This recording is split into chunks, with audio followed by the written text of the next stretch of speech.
Yo,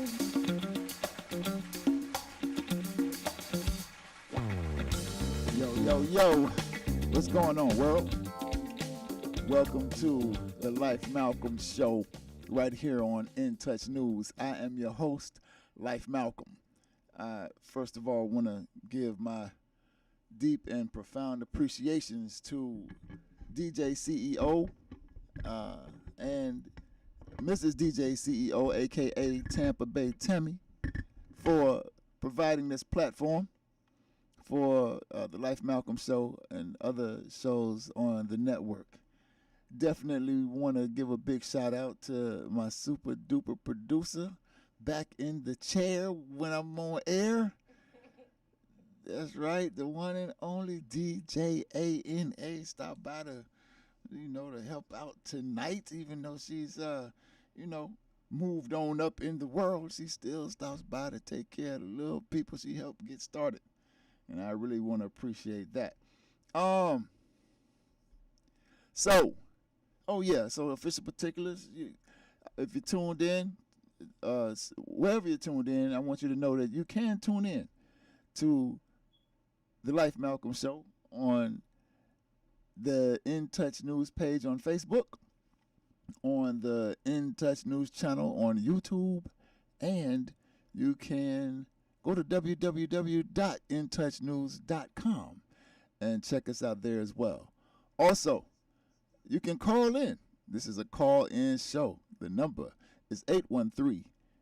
No, it's not. Yeah, it is. I'm about to give you my number. No, it not was for the number I was about to give you. The number is I was about to say after 813. The number is 813-444-9588. 813-444-9588, and you can call in and we can talk. Want to talk to you. I really do. But if you don't talk, if you don't call, we won't talk. I'll talk. And I'm all right with that. There's a lot of things going on. That's not good English. There are a lot of things going on. Try to talk good English when I'm on the radio,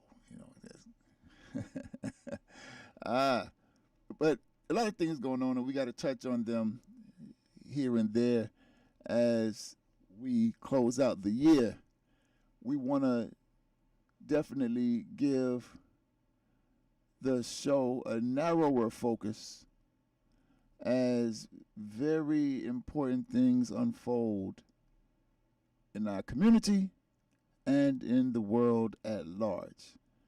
We're going to give a stab, get at a stab this evening. But before we get started with the heavy, you know how we do. We do a little something light, and then we get to the heavy. And this time, for real, fortunately, the light is actually kind of light. Light. And I want to just kind of tell you about my weekend. But before I do that, I want to give big, super duper, extra special love and appreciation to my best friend in recognition of his birthday, my main man, Dana Dane, D-Let, Dana Let Man. Appreciate him so much, man. The brother and I have been friends, and I mean really good friends, brothers, since high school. So for over 30 years now. And the brother has never wavered, has always been a rock. And I'm so grateful that he's still around, alive, and kicking, probably kicking harder and stronger than ever. So just want to give my man a happy birthday shout out on his birthday today. Speaking of Dana, I'll tell you, man, I'm fortunate to have really good friends. I have some really, really good friends. I mean, some friends who are just like brothers, are my brothers. I can't even say just like brothers. They are my brothers. And I'm fortunate had it not been for my friends, I would not be half the man I am today. And I mean that sincerely. And since I'm talking about D-Let, I'll tell you about D-Let. This dude right here is very smart guy. His father is a very bright guy as well. Mr. Marcel Let, many of you all know him. And so Dana and I met each other at Jesuit High School. You know, that's where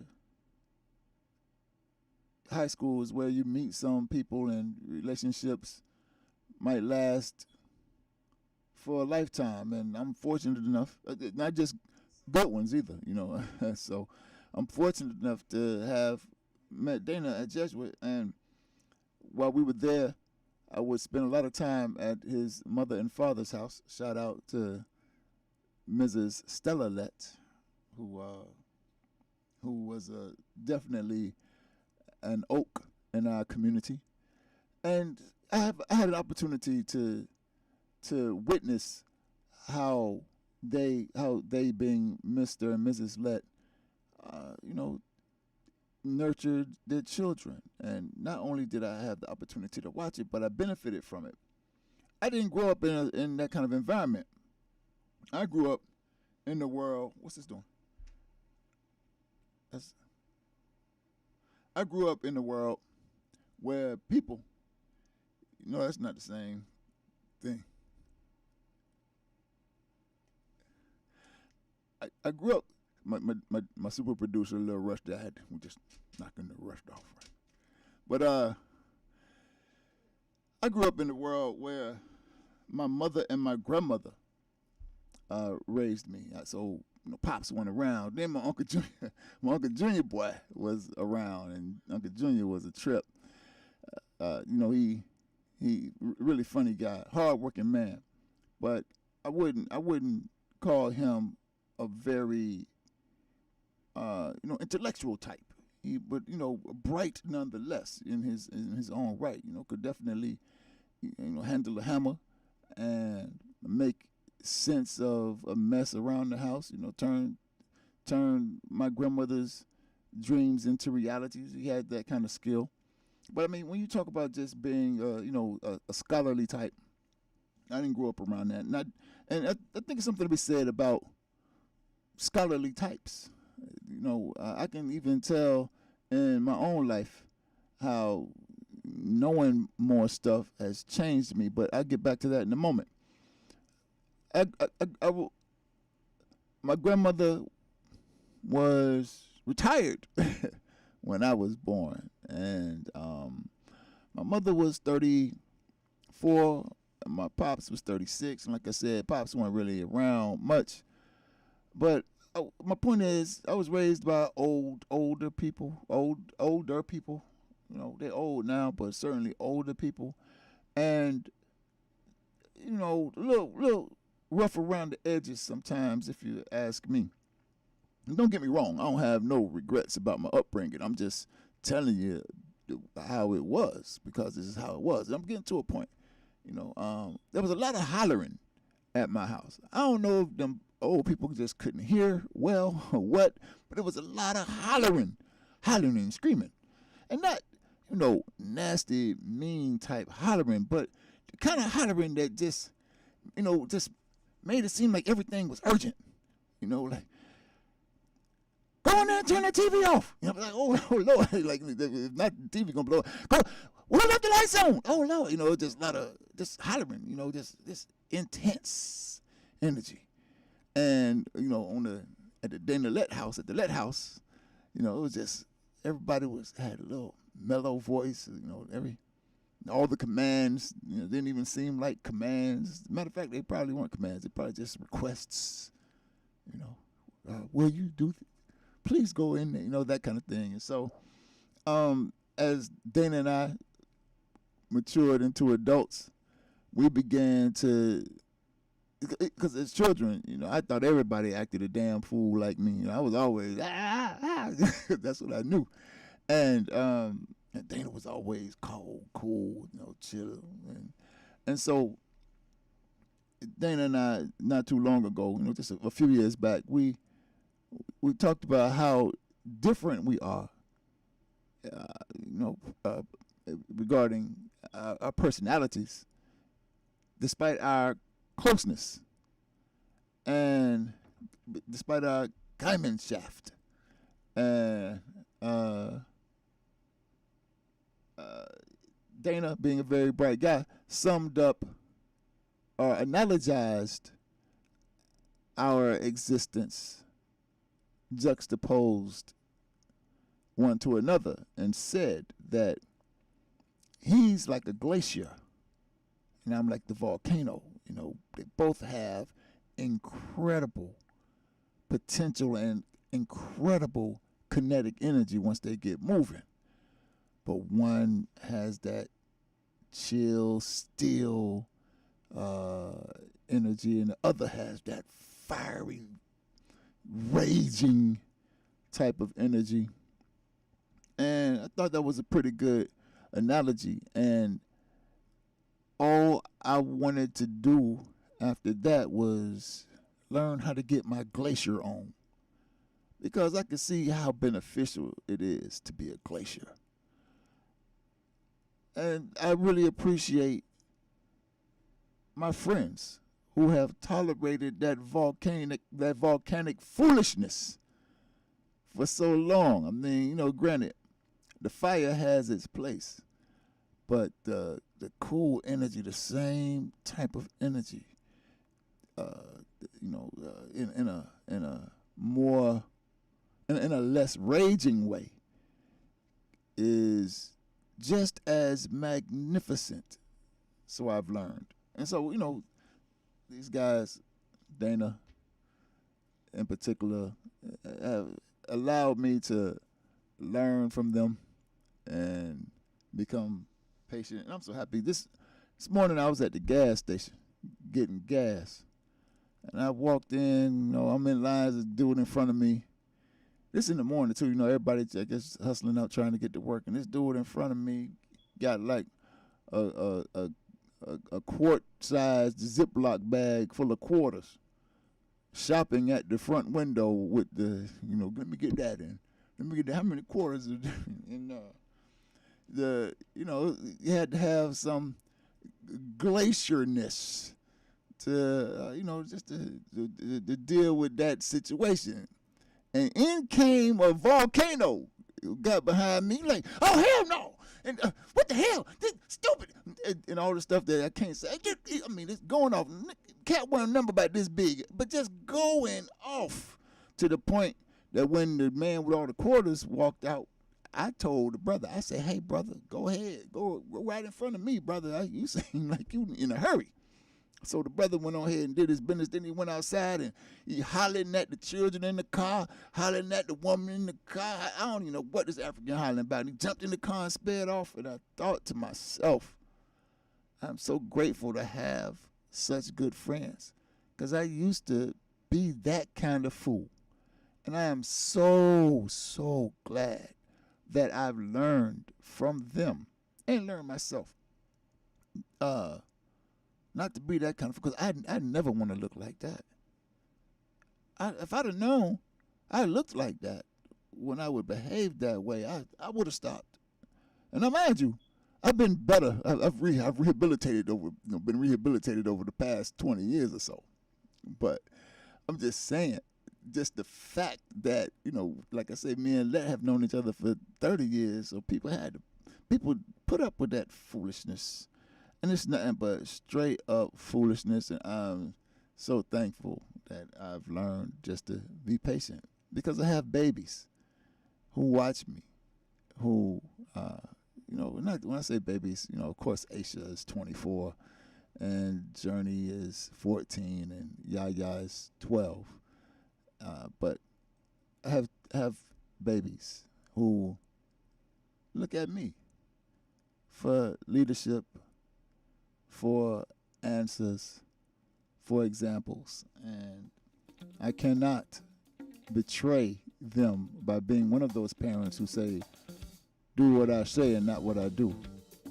I got to walk it like I talk it. All right, we'll be back on the other side of the break, man. Happy birthday, D-Let. I appreciate you. And this is the Life Malcolm Show. Hope you call in, talk to me, 813-444-9588. We'll see you on the other side of the break.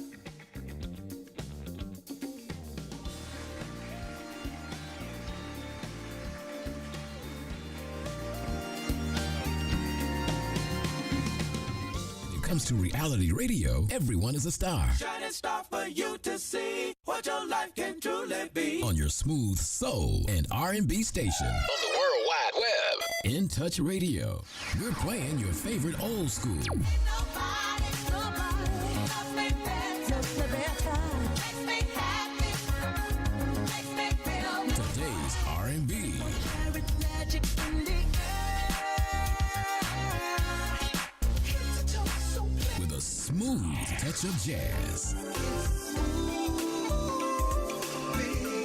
You're listening to In Touch Radio. Listen to In Touch Radio anywhere. On your phone. I'm listening to it right now, man. In your car. I'll keep that going. On your computer. It's a new world, baby, and we are global. In Touch Radio.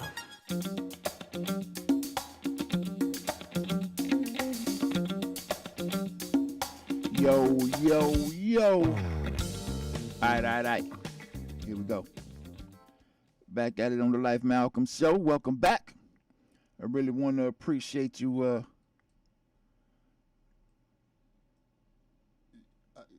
I'm hearing me. Yeah, I'm hearing myself. Oh, thank you. Need to knock my own rust off myself. All right. All right, cool. All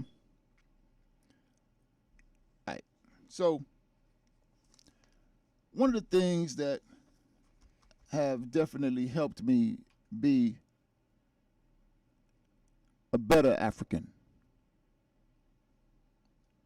a smarter African, not just my friends. Like I said, there's something to be said about learning, about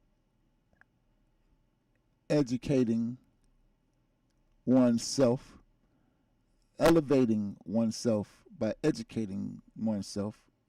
I'll say it that way. And I've grown to be a smart African because of the African People's Socialist Party. Chairman, under the leadership of Chairman Omala Yeshitela, and the influence of the party and the chairman have transformed me beyond measure. Before I met the chairman and the African People's Socialist Party, and I'm holding this up because this is the Burning Spear newspaper, the organ of the African People's Socialist Party. And if you want to be a smart African, you have to read the Burning Spear newspaper. I'm gonna say it like this right here. If you don't read the African People's Socialist Party's newspaper, the Burning Spear newspaper, you're not a smart African. And I'm gonna say that has two meanings. You're not a smart African because if you were smart, you would read it. You're also not a smart African because if you read it, then you will be smart. You can't be a smart African without reading the Burning Spear newspaper. And I know, you think you're a pretty smart African. I did too. Oh yeah, I knew some history. I knew some. Had traveled a few places around the world, and of course, all over the country. By the time I met the party, by the time I heard the chairman, and not just heard the chairman speak, but heard the chairman teach. Then graduated from Jesuit High School, got accepted into the United States Naval Academy, and I thought I was a pretty smart African. Had been going around speaking and preaching and teaching, if you will. Then I realized, man, I'm not smart at all because my entire worldview, my entire philosophy was the philosophy of the colonizer. Everything I thought came from my colonizer's brain. Every perception I had of the world was was guided by the colonizers' belief system, the colonizers' theory, how the colonizers said it's supposed to be, how it's supposed to go. And so I was smart for the colonizers' best interest. But any African who's smart for the colonizer's best interest, any colonized person who is smart for the colonizer's best interest is not a smart colonized person at all. In order to be a smart colonized person, you have to be smart in your own interests. We have to be smart in our own interests. And so, it's a pretty good issue. I mean, they're all pretty good.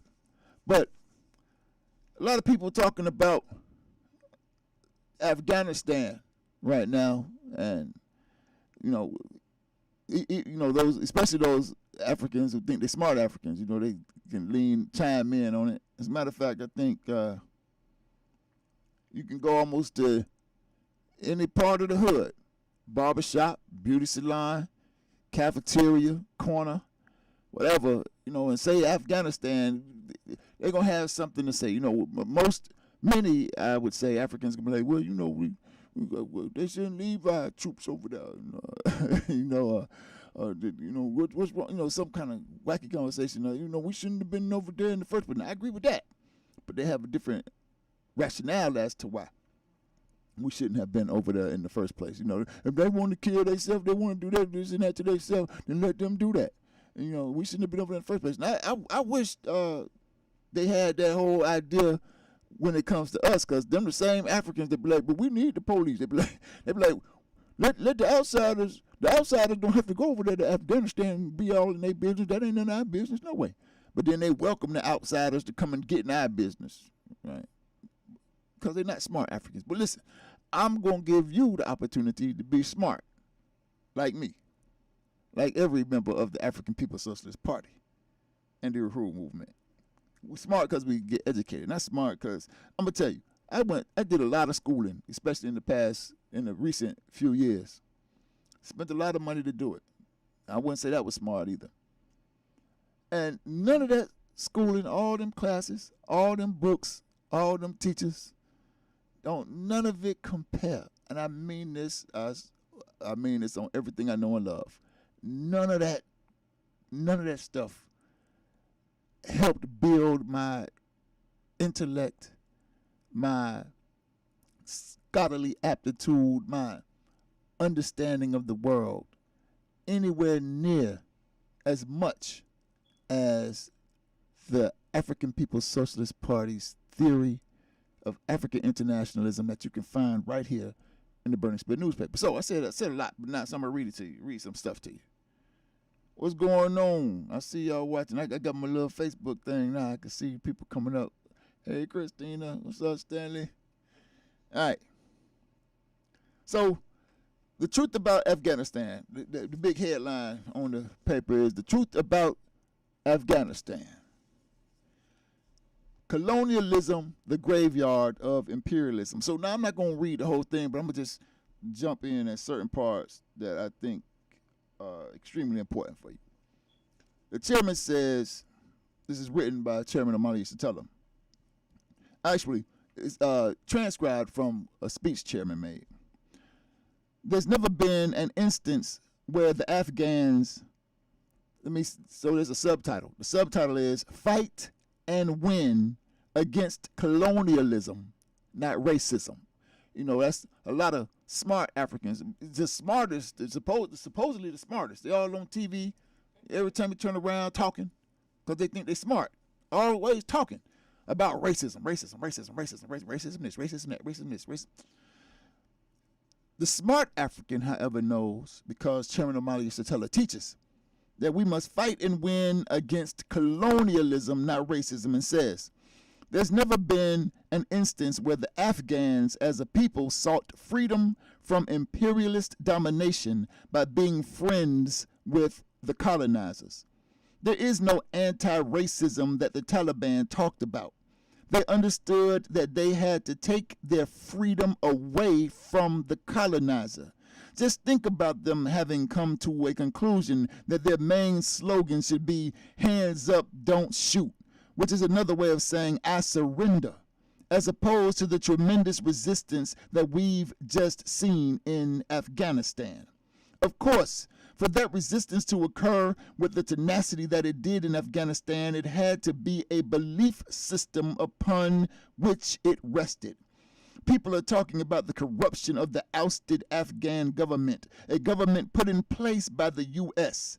They talk about how the Taliban has ended corruption and opium production. You are talking about a group of people that had a philosophy that believed in something. Whereas when you look at the people put in power by the United States, some of them have not lived in Afghanistan for years. Some have been in the U.S. as business people or working with the U.S. against colonized people in another place.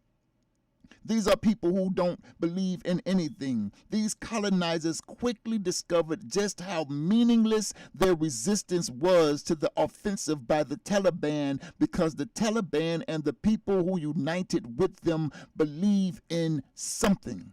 They believe that they have a right to their own country, their own land, even if that belief system is wrapped in religious clothing. This is a people with a powerful, unshuddering belief that an outsider cannot break, whereas the colonizers and the neo-colonialists don't believe in anything. All right, that's one part. Get to this other part I want to read to you. What you think about that? You call me and tell me. We could talk about it. We should. But if not, just listen. Learn something. Yep. And listen, let me tell you something. You can become a smart African today. All you got to do is holler for $1 and get this Burn and Spit newspaper. Get your smart African on. The chairman goes on to say that, I see it. Let me see.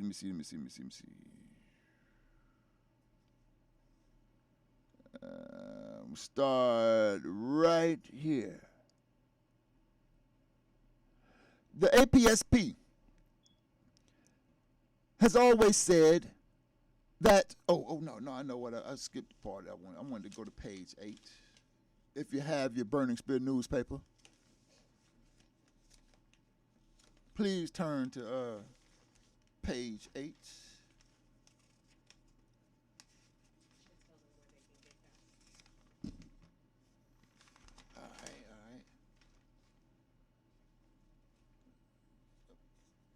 All right, DJ, cut the music. I can't find my damn page. Where did I go wrong? All right, I had my should have had my scriptures together. You done heard how they say on it was page 6. You heard them say in the church, charge it to my head, not to my heart. Amen. All right, page 6. Here we go. That's what we're looking for. All right. So the chairman goes on to talk about how the Afghans built what you call dual power. The Afghan people have fought heroically. People have made the comparison between what happened in Vietnam and Afghanistan, because in Vietnam, you had people who have been colonized by Japan, France, and the U.S. The people fought for years. They had the advantage of a revolutionary party in this instance. It was not an Islamic party. It was a revolutionary communist party that recognized the need to win national liberation from France and then from the United States under the leadership of an independent working class revolutionary party. In Vietnam, you also had the arrogance of the colonizers. The colonizers never believe that they are going to lose until they find their heads in the noose. And in Vietnam, you saw the colonizers on top of the buildings leaping off onto helicopters to get out of there. They assumed they were going to be there forever. The same thing happened in Afghanistan. They said, how did this happen so quickly? We had thought that it would take 6 months before the Taliban could ever take power, and they did it in 7 days or so. How did that happen? But it didn't happen in 7 days. It happened because the Taliban leading the resistance had a program. They had tactics and strategy. They had a deep and profound organization of disciplined forces who carried out the mission. The Taliban had been building dual power.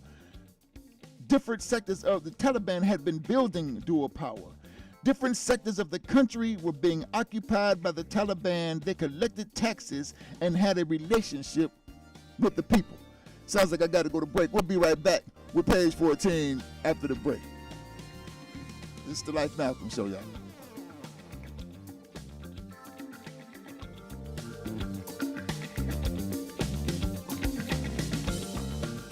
In Touch Radio, where you can listen to a cruising flow of smooth soul and jazz, today's R&B, a fun touch of hip-hop and gospel. All my music on one station. Giving you a buffet of music, news, and entertainment. We're In Touch Radio. Hi, this is Angela Birdsong, and during the week, I'm affectionately known as the Medicare Lady. Do not try to navigate Medicare without me. Please call me at 813-476-4837. I also do life insurance, and I will help people who are Medicare, Medicaid. Once again, 813-476-4837. 4837. When it comes to reality radio, everyone is a star. I know that's right. On your smooth soul and R&B station. On the World Wide Web. Access granted. In Touch Radio.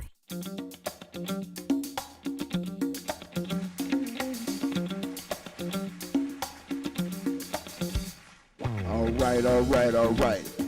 Welcome back to the Life Malcolm Show right here on In Touch News. We doing some smart African work, reading, taking a moment to read this very important piece from the Burning Spear newspaper, talking about Afghanistan, but the chairman makes a sharp and stark comparison to the African people in the U.S.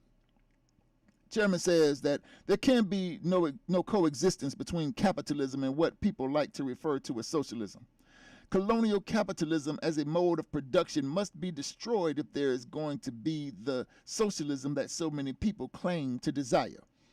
Also, it's really important to understand the significance of Africa in this struggle against global colonial capitalism. Part of what building its failure into its own system means is that millions of African people who were kidnapped away from our mother country, Africa, and yes, we said country, we understand that those colonial borders imposed on our mother country are nothing but illegitimate borders put in place to separate us, have us thinking that on one side of the border we German, on the other side of the border we French, and on the other side of the border we Portuguese, and that kind of foolishness, and get mixed up and messed up. Just like over here, we can't tell when we look in the mirror at our own African self that we African. We think we some kind of American.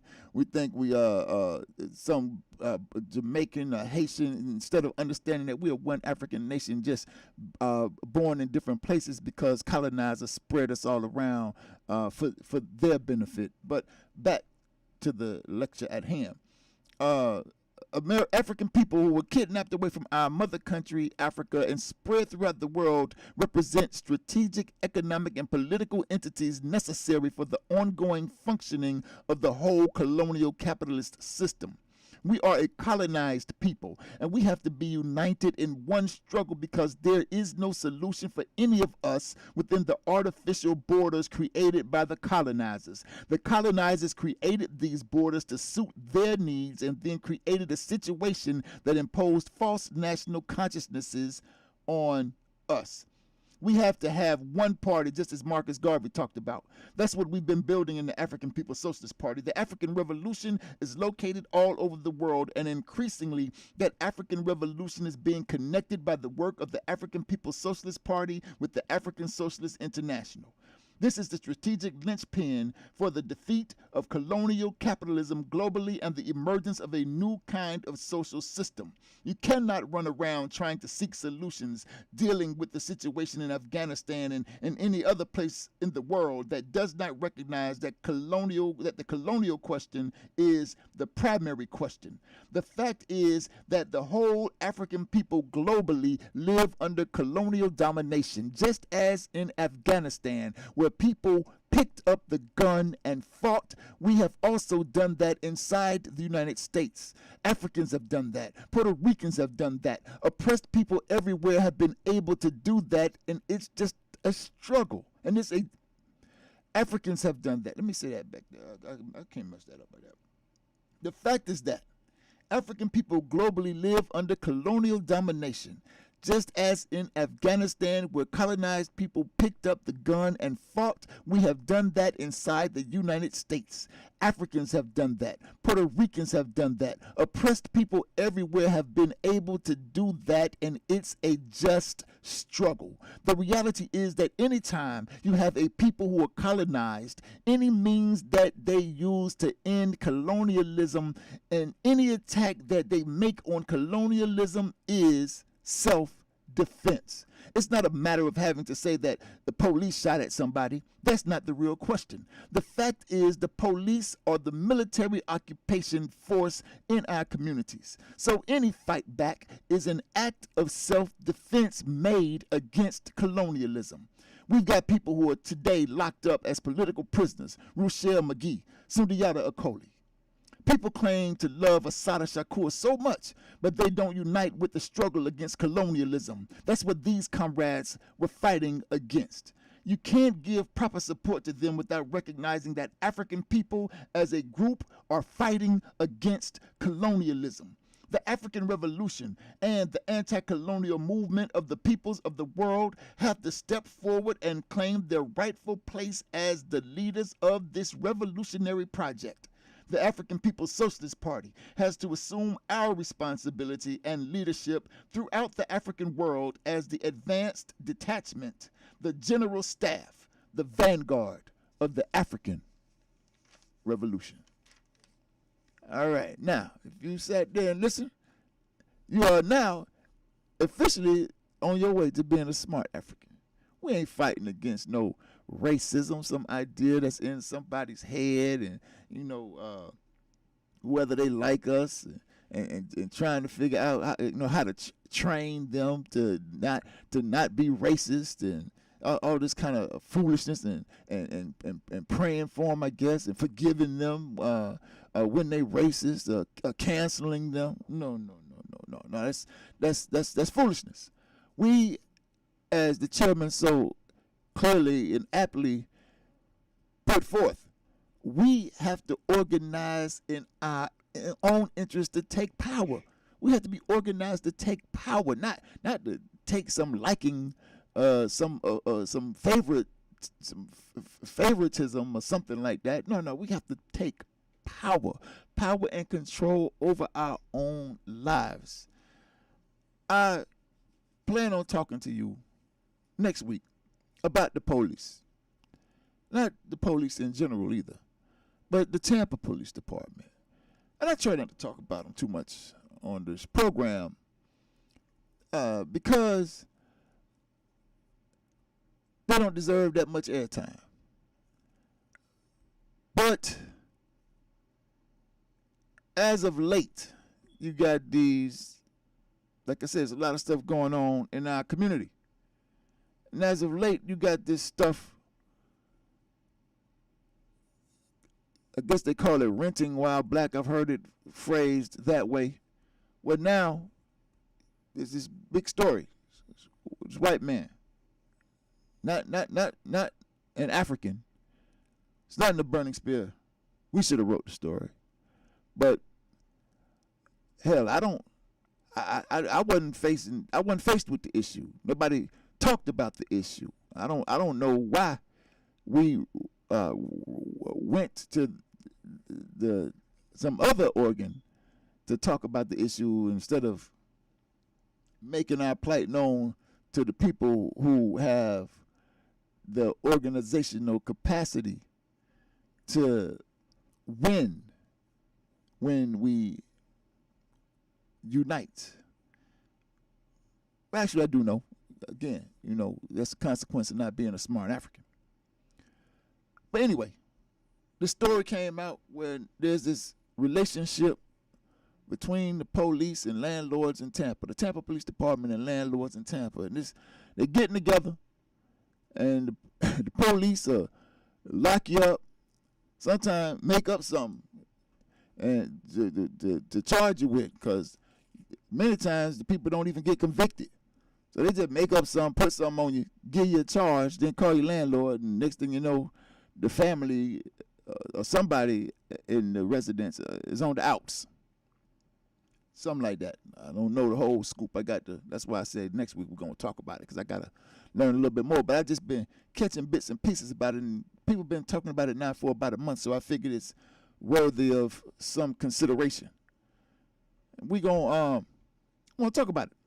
But I'm going to talk about it in the context of my own personal experience with the Tampa Police Department. Because what I'm understanding right now is that the Tampa Police Department denies that they have this kind of relationship, and certainly this kind of relationship with, and this kind of influence on these landlords that end up making these people homeless. You know, and imagine that, right? They make you homeless and then blame you for being homeless. Yeah. They make you homeless. They call your landlord, say he was driving with suspended driver's license, and then we arrested him. And then the landlord kick him out the house. And then when you homeless, they mess with you for being homeless. You should see them. I see the police all the time. What they breathing down the necks of homeless people, not trying to help them, right? Matter of fact, I heard some not smart African on the radio talking about this situation, and the not smart African said, so the question, somebody asked her the question, what do you think about the crime? What they got some goofy name for the program about to kick people out of their house, the Stop Crime program. And the not smart Africans say, well, we need the police. And I'm so glad that they have the police, because I'm old and I got to sleep at night. And some of these people, they come over here. We have nice neighborhoods. She live, in public housing. And I'm not saying it can't be nice public housing, but, she seems like to see the contradiction with the fact that the capitalism, colonial capitalism, forces her to have to live in this type of situation. And instead blames the people and says, the people, they just come over here and they break stuff. And so, then they break it and they don't repair it, and they don't keep up the yard, and they just run our neighborhood down. So, yeah, the police need to be over here and get them people out of there, because they won't let. And then they ask that same African, well, what do you think about kicking the guy out because he has suspended license? Well, I don't think that's fair, because some people can't afford to get the driver's license unsuspended. And so that they shouldn't be kicked out for that. And I'm thinking to myself, ain't that something? Imagine that. She can understand that, or at least rationalize, conclude that the guy with the suspended license shouldn't be kicked out of his home because he can't afford the license, because that's an economic problem. But she not smart enough to understand that the reason why the people break stuff and don't fix stuff is an economic problem too. It ain't just because the African want to go to the nice neighborhood and break stuff and tear it up and don't fix it. Hell, I know people right now who own their homes, and if something break in the house, they can't fix it. They don't just break the stuff in their house because they want to. They don't just leave the stuff broken because they want to. And then, to make a point, really drive it home. And she had some neo-colonialist cop on chime in with her, to my, well, you have the broken homes theory, and if you had the broken homes, then the people care less about the neighborhood. Not broken homes, broken windows theory. You had the broken windows theory, and if when the people don't care about their homes, then they don't care about their neighborhoods, and the neighborhood get run down. And so I say that just because people have broken windows don't mean they should have broken homes. All right, we're going to take our last break, and we'll see you after this. You can call in 813-444-9588. This is the Life Malcolm Show, y'all.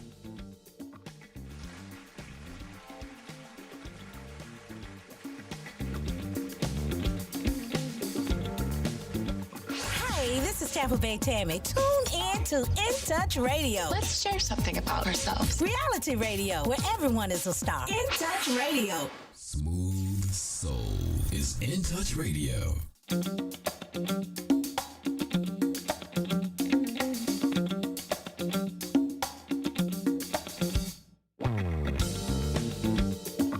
All right. So, yeah, like I was saying before the break, and by the way, welcome back to the Life Malcolm Show. Feel free to call in 813-444-9588.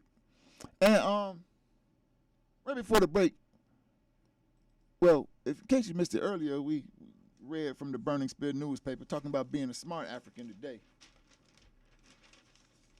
Not fake smart either. Not fake smart, but real smart. Real smart. Smart in your own interests. Organized in your own interests as the African working class. Get this paper right here. And you can get it from me. Or, if you can't find me, you can definitely go to apspuhuru.org. That is apspuhuru.org.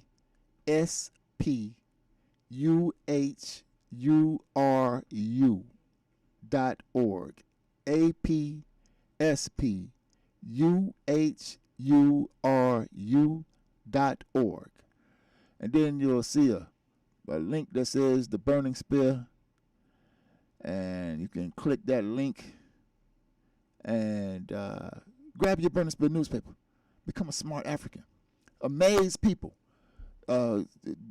Mesmerize them with your brilliance when they're talking about the world, and they don't even know the right way to approach the question, because they don't even know what the right question is, and you can dazzle them with your brilliance, and, your African working class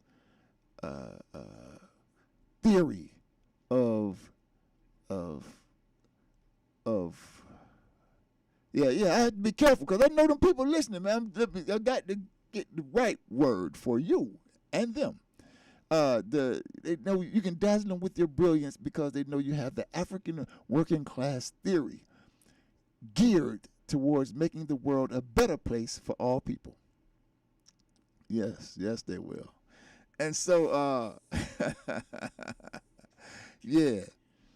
But back to what I'm saying, so that's how we've been dealing with the show. And right before break, I mentioned that next week we're going to talk about the Tampa Police Department. And one of the things we're going to talk about is how the police lying. The Tampa police lying. And I know that might come as a surprise to some of y'all who ain't smart.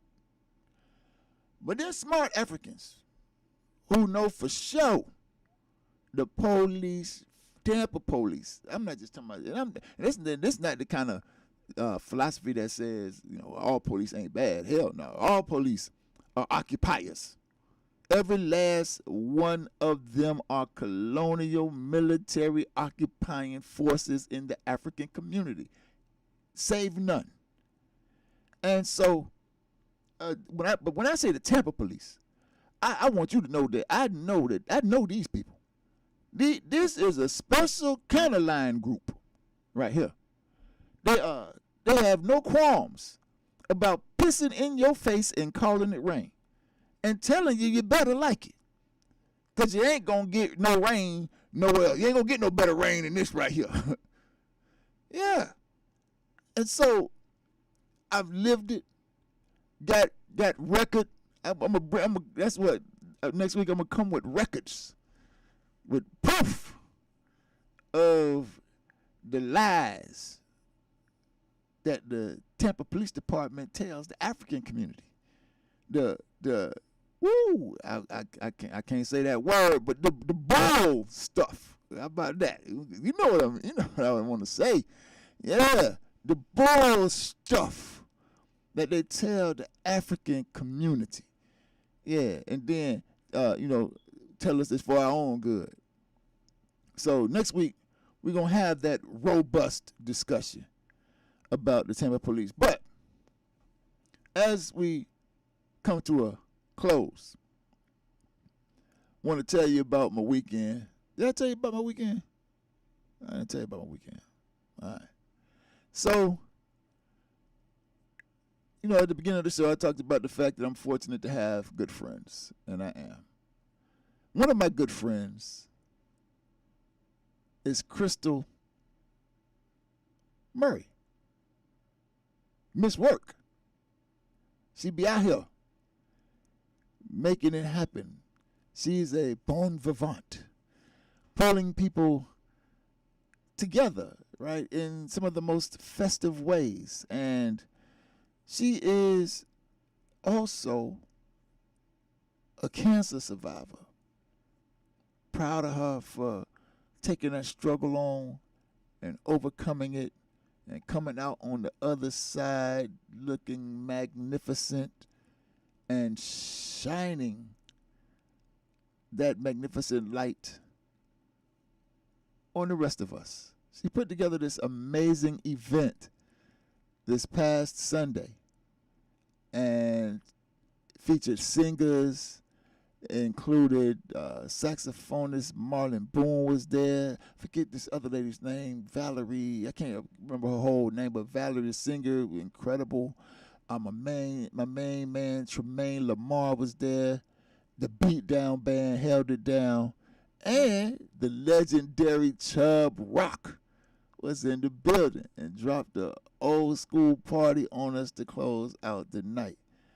Crystal invited me as my guest, myself and my family, and I was able to convince my teenage daughters to come along with me to this affair. And, they accompanied me, and I had such an incredible time because Crystal, I look different. If you've never seen me before, you would. I look, but I look very different than I did before I left Tampa a few years back for a few years. And so people, I'm up in the crowd. People walk right by me. People I know who ordinarily show love, they walk right by me like, what? I'm like, oh, maybe I did something. But it just looked different. And, I'm off in the cut. But Crystal, my friend, Miss Work, called me up to the front of the room, right in front of the stage, and stopped the host from hosting. My man Nate Thomas was hosting the show. Stopped Nate from hosting. Pulled me right up in front of the stage and made everybody stop what they were doing and look and say, hey, this man right here, this is my friend. This is Life Malcolm. And I want y'all to show him some love. He just passed the bar exam, and he's our lawyer now. And I really appreciated that because a lot of people whom I had not seen in years, who did not know I was in the building, immediately after I walked away from that